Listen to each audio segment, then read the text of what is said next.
All right, well, what is up, everybody? This is Keith Jameson. Go back, get a guy 231 across the DFS industry. We are back for more Euro action. Hope you guys enjoyed the first 2 days. Italy game feels like, we got a lot right. Mainly Italian dominance. Really did come down to, did you play? Actually, it's really interesting, as I'm about to say. I said on both slates, it came down to, did you play the popular striker? For the Italy slate, did you play Ciro Immobile? And for the classic slate, did you play Romelu Lukaku? Well, I faded both in cash both days, as is my normal style, fade the goals. And both days, it very much backfired in cash, did really well in GPPs. So, it's just, you've got to pick your battles. I think that this slate, particularly with Austria, has more of an overwhelming favorite. I think before, I guess before I go any further, prayers up and just like so thankful to see Christian Eriksen okay after that incredibly scary incident. I wasn't watching at the time, but saw the Twitter feed, saw the FSI feed, and just so glad that he is okay. But Denmark dominated that game, and if Eriksen's on it, I think that they probably finished with a couple goals. They had so many chances. So we saw two dominant games, Belgium in a different sort of dominance versus Russia, and then Denmark just dominating possession. I think we potentially have a dominant possession game with England against Croatia. I know that a lot of people are going to take that as a pretty, as like two big teams. But I do think Croatia's on the decline while England is on the ascent. That said, England, can do a lot of square passing. So I do think England's going to dominate possession a little bit there. Then Austria, I just expect to dominate North Macedonia. That's going to be the game that we're going to target a lot. And we're going to get to that in a minute. But just a couple things. For this video and then like the next 2 days, I'm going to be doing a lot, introducing you to the teams and the players, more so than for roster construction. And once we know the players, we're in the second and third games, do a lot more on, different types of constructions, things like that. So hope you want to join and keep watching these videos. Really do appreciate all the support on the first two. Just a quick reminder, like, subscribe, and comment. It all really does help. And let me just do two PSAs. One, if you hear something in the background, it's because my 2.5-year-old is watching Paw Patrol. I want to get this out early versus waiting for like 3 more hours. So we're going to do this while watching the kids. So that should be interesting. So if I get look distracted, it's probably because he threw something at me. Secondly, I'm going to be opening up in the rest of the Euros. Our awesome friends at prizepicks are doing so many promotions for Euros, and I want to get them some love.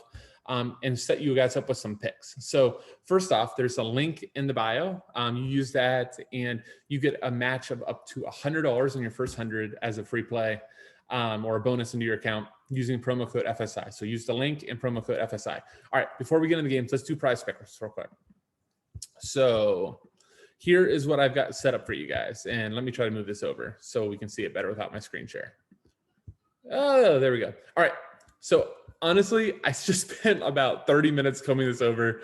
A lot of times I can find picks so much quicker, but there's a lot of players, which is one of the cool things that they've added a ton of players and some pretty sharp lines. So this is where I decided at. David Alaba is my favorite play on the prize pick slate at 3.8. I think that Austria is going to have a ton of the ball. Alaba, we'll get to in a minute, but plays an attacking position for Austria, which is going to put him in good shape to get an assist or goal, or at least a shot on goal. One shot on goal, he's going to shoot way over. And obviously a goal or assist, he's over as well. So love David Alaba. Then Denzel Dumfries, if you just actually like compare him versus the other defenders for Netherlands. So one of the things on prize picks is completed passes. Owen Nguyen is actually going to be like the left wing back. He's 4.6 higher than Denzel Dumfries. Much like England, Netherlands is going to play possession-based style under De Boer, a lot of square passes. So as long as Dumfries plays probably 75, 80 minutes, he's going to go over this on passes alone, in my opinion. I do think the Netherlands is going to have a majority of the possession, maybe like a 60-40 split. So, and then if we get a shot on goal, Dumfries is an attacking wingback.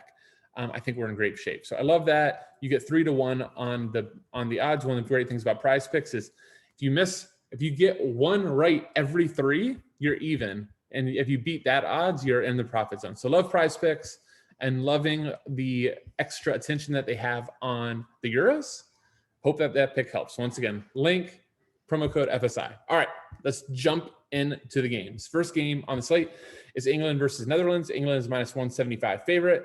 And our total is hovering in between here in that 2.5 range is right where it's about. So let's just go over the players for the England. Their sets are likely going to be Mason Mount and Phil Foden. Phil Foden will be the primary set taker, Mason Mount taking some as well. Here's the thing about England. I was talking to Storm just before coming on and doing this. With the exception of Harry Kane, I don't know all tournament that I want to be that high on England, except for in a blowout type of scenario. So versus North Macedonia, I guess that's in the group. That's going to be a time that we're going to load up on England. But, versus Austria, maybe I'm playing Harry Kane. Versus Croatia, I kind of think I can just fade all of England here. If Kieran Trippier was sitting here on the right back and would be taking some set pieces, that would be one thing.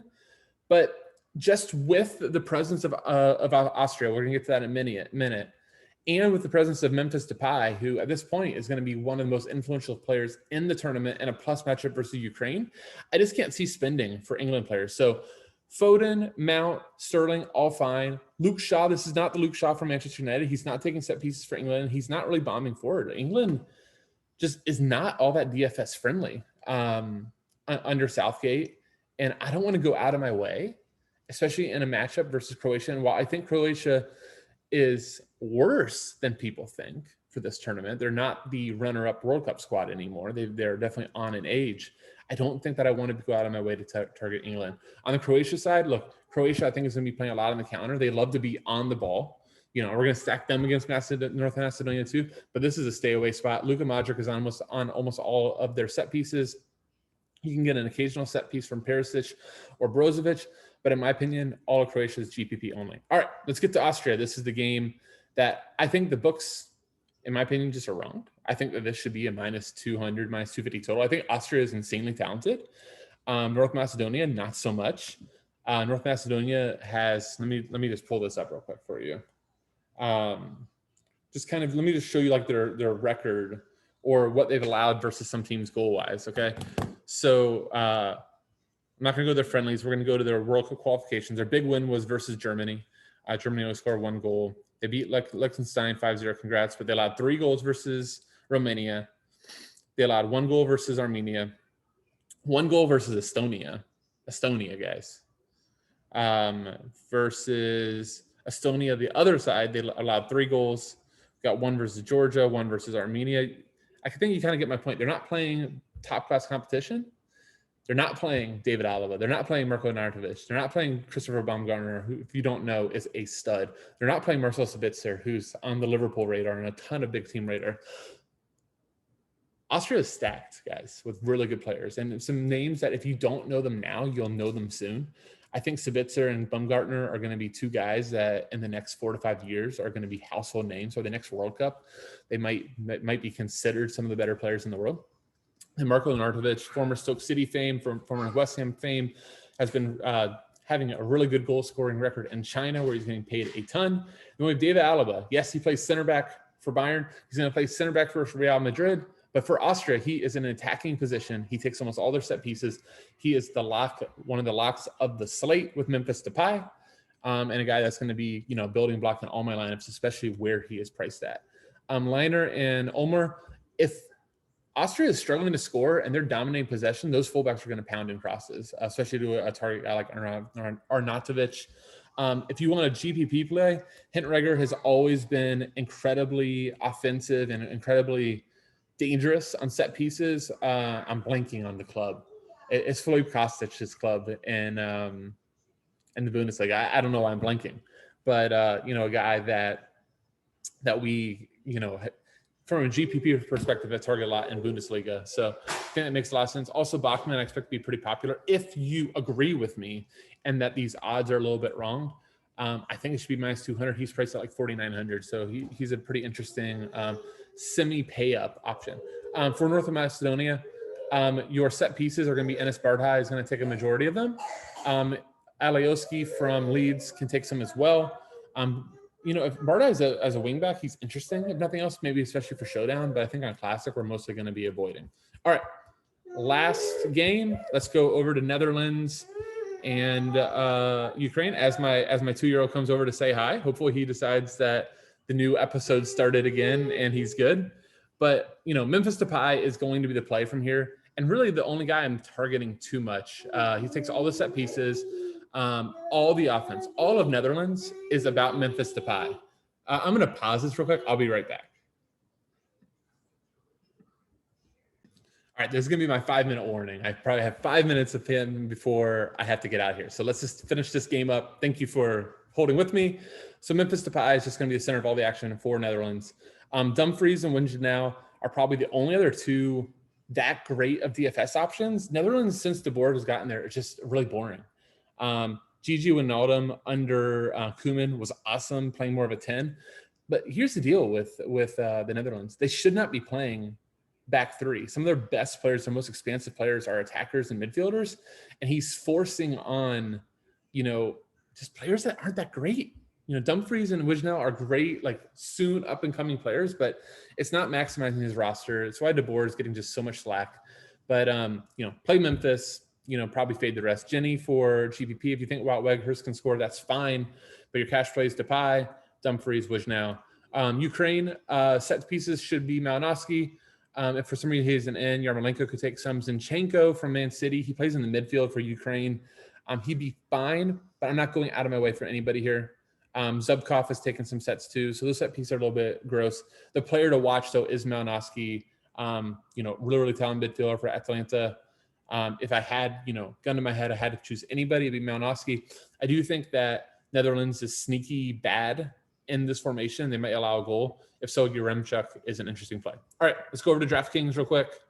So here's our core: Memphis Depay, David Alaba, and Baumgartner. I just love Baumgartner's price, and I just think he's super active. I think that Austria scores 2 or 3. I think, you know, if you agree with me on this, playing like Arnautovic at 7,200 makes a ton of sense in the forward spot. I just love Austria here. I just think that these odds are wrong in so many ways. So that's how I'm going to be targeting this slate. Thank you all so much for watching. Please, you know, comment, especially comment.